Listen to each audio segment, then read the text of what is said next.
Thomas.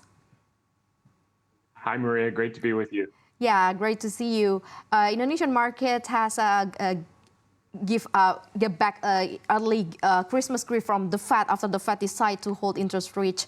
How will the U.S. market respond? Wall Street and then Dow Jones Index are reportedly having a big because of it. Thomas. Yeah, well, Maria, Chairman Powell achieved something that no one thought he would be able to do. We call it the immaculate disinflation. He was able to bring down inflation without destroying the jobs market. And now that he's done his dovish pivot towards cuts, the market has really taken off with the Dow Jones hitting all-time highs at 37,000. I think moving forward, we'll continue to see gains through year end. Santa Claus will come to town, a Santa Claus rally. But the opportunity now is looking at those stocks that have been left behind, because a lot of our gains in the U.S. in the first 7 or 8 months have been driven by tech, large cap tech. But the S&P, the large cap index, is trading close to 19 times next year's earnings. We want to focus on the mid cap index, which is trading at only 13.9 times forward earnings, or even the small cap index trading at 13.2 times next year's earnings. That's where the bargains are going to be as this rally broadens out to more and more stocks participating moving forward. Okay, Thomas, the Fed also hint at cutting interest rates 3 times next year. And when do you think that the Fed will start lowering interest rates? Many predict April or May. What about your predictions? Yeah, looking at the dot plot, it looks like it could start as early as March.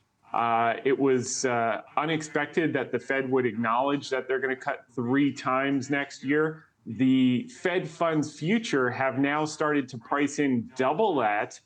So the Fed funds futures moved from four cuts expected next year to 6 cuts. So I think we could start to see a 25 basis point as quickly as March.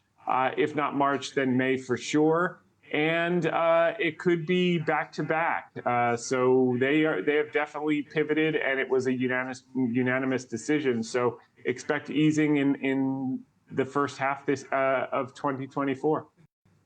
So what are the United States economic conditions right now that will make the Fed start lowering interest rate? Yeah, well, I think the next key data point is going to come next week with the Fed's favored inflation, core PCE. And the expectations is that the core PCE will be at 2.3%. That would be down from 3.7%. I think that, once you start to see 2.3%, you're getting really close to the target. That's what the Fed wants to see, and that should give them the green light to start to cut at least 1 cut in the first half of next year. So for the first interest rate cut, how big do you predict it? How big do you predict the drop will be? Yeah, I think they're going to stick with the 25 basis point cuts, do a cut, see how the market responds, see how the economy responds, see how inflation expectations respond. And if they're successful with that, that will be the path that they follow. Not only are they expecting down to 4.6% by the end of 2024, but they actually guided to 3.6% by the end of 2025. So they are anticipating more cuts than maybe just 2 weeks ago that they were anticipating. Okay, well, even though it has signals reductions in interest rates, the Fed also warned that efforts to reduce inflation to the 2% target will change, and we're still uncertain. Does that mean that next year the interest rate will definitely decrease, or will it remain at the 2% inflation standard? If it's not already 2%, won't the interest rate go down? Yeah, I think at this point they acknowledge they have a dual mandate. Number 1 is maximum employment, and number 2 is price stability. So long as inflation stays in line, I think they will cut, because they don't want to see unemployment spike higher. And there is a lagged effect of all the tightening that they've done in the last year and a half. So I think they want the landing to be soft or no landing at all. And that's going to require at least a couple of cuts to smooth things out after such aggressive tightening, provided that their favored gauge, like core PCE, continues to stay subdued and inflation expectations continues to stay subdued. If those two things remain in place, they'll continue forward with the path of cuts. Well, moving on to in the midst of global uncertainty, what are the main challenges and issues that the Fed will pay attention to in deciding its policies?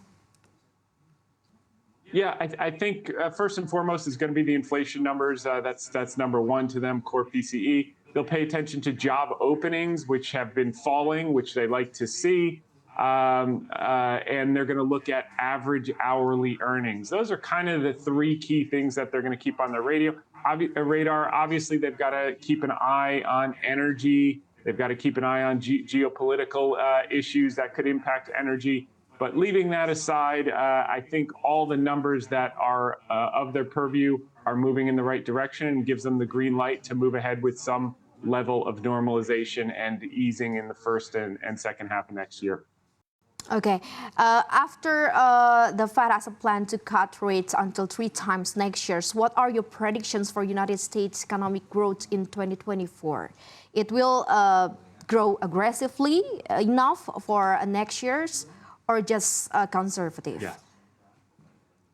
Yeah, we have a perfect combination. Earnings are expected to grow 12% next year, which no one was anticipating just a few months ago. So estimates have continued to hold in high and actually start to move up. That's number one. And number two, margins are actually increasing. Margins are expected to go up 70 basis points in 2024. And that's because you had all these CEOs preparing for a recession that never came in 2023. And now they've got the cost cuts in place. They're running efficiently, and the economy is turning up. So all of this points to a very, very positive 2024, both economically and also constructively for U.S. indices. And just to look at, we saw a weakening of the dollar, which is going to, it's the weakest since August. That's going to help multinationals with their earnings as well on the foreign exchange. So a lot of things are pointing in the right direction for 2024.